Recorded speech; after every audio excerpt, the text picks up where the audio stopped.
I am all in. How about you? Half in? No, I'm all in. All in.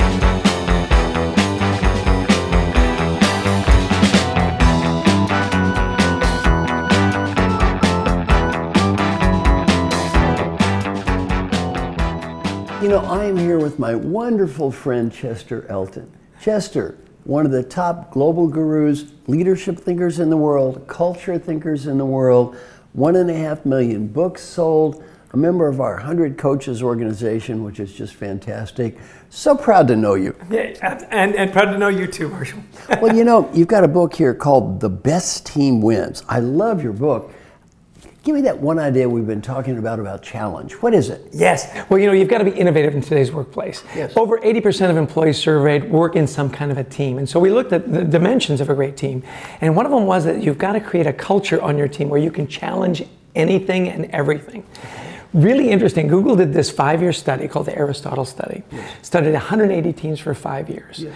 What were the dimensions of these highly innovative teams? And you know what number one was?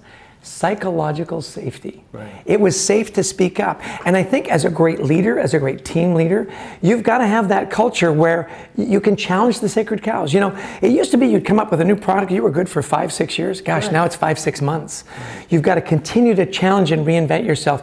If you don't have a safe place to speak up, that's not going to happen. It was one of the really key findings we found. I love it, and I think very, very easy in theory and tough in practice. You bet. We don't realize how we often shut people down, how we often, without meaning to argue, make them feel bad. So one of the things I teach leaders to do is to ask for input and say thank you. Exactly. You know, one of the rules that we studied Bell Helicopter as they started to reinvent their design and whatnot. They had so much contention, they finally put some ground rules, and one of them, right along that same line, no one's allowed to laugh at an idea. Which I think was, because you know how that happens? Of course. They go, oh, that's stupid. Well, you immediately shut that person down, not just for today, but forever. And so I thought those simple little tips, like you say, it's easy to talk about, hard to implement. Once you've got that discipline and people feel safe with their ideas, boy, they give you great ideas. You know, one of the great leaders in our 100 Coach organization is our good friend Alan Mullally. Oh, wow. And Alan has a great saying related to just what you said. It's great to have fun, not at others' expense. Exactly. One of the other rules that along that line said, look, you can challenge the idea, but you never challenge the person.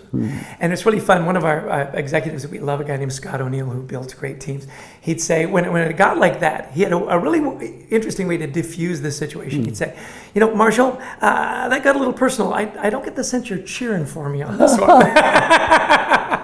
And everybody would laugh in a good way. And they say, you're right, I stepped over the line, let's get back to the idea and move on. Yeah. So wonderful. I feel safe. I'll give you my best ideas. Thank you so much. Thank you, Marshall.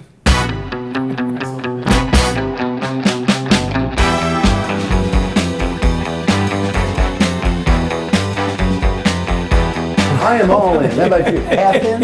No, I'm all in. All in.